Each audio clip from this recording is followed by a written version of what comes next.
मुख्यमंत्री एकनाथ शिंदेंकडून मनोज जरांगे पाटलांना अध्यादेश सुपूर्द. जरांगेंनी ज्यूस पिऊन उपोषण सोडलं. जरांगेंनी मुख्यमंत्र्यांना लावला विजयाचा गुलाल. मराठ्यांच्या ताकदीमुळे जीआर निघाला. दगाफटका झाल्यास पुन्हा आझाद मैदान गाठू. विजयानंतर जरांगे पाटलांचा सरकारला इशारा. छत्रपती शिवाजी महाराजांची घेतलेली शपथ खरी करून दाखवली. मुख्यमंत्री एकनाथ शिंदेंची प्रतिक्रिया. ओबीसींच्या सगळ्या सवलती मराठा समाजाला देणार. शिंदेंचं मराठा समाजाला आश्वासन.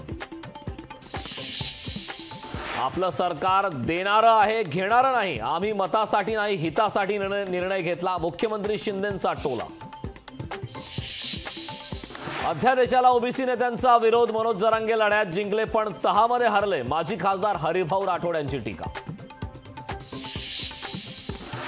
सगळे सोयरे कायद्याच्या कसोटीवर टिकणार नाही. झुंडशाहीनं कायदे नियम बदलता येत नाहीत. छगन भुजबळांची अध्यादेशानंतर प्रतिक्रिया.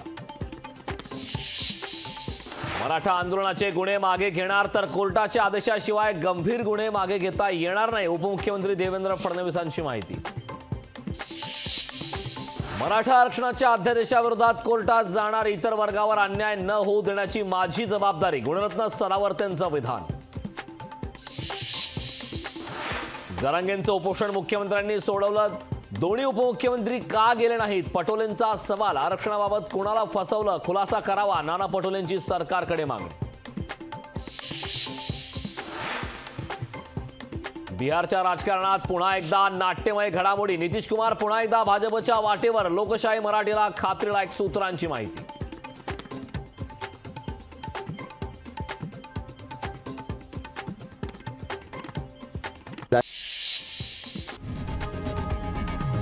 लोकशाही मराठी ऐका, पहा, जागरूक रहा.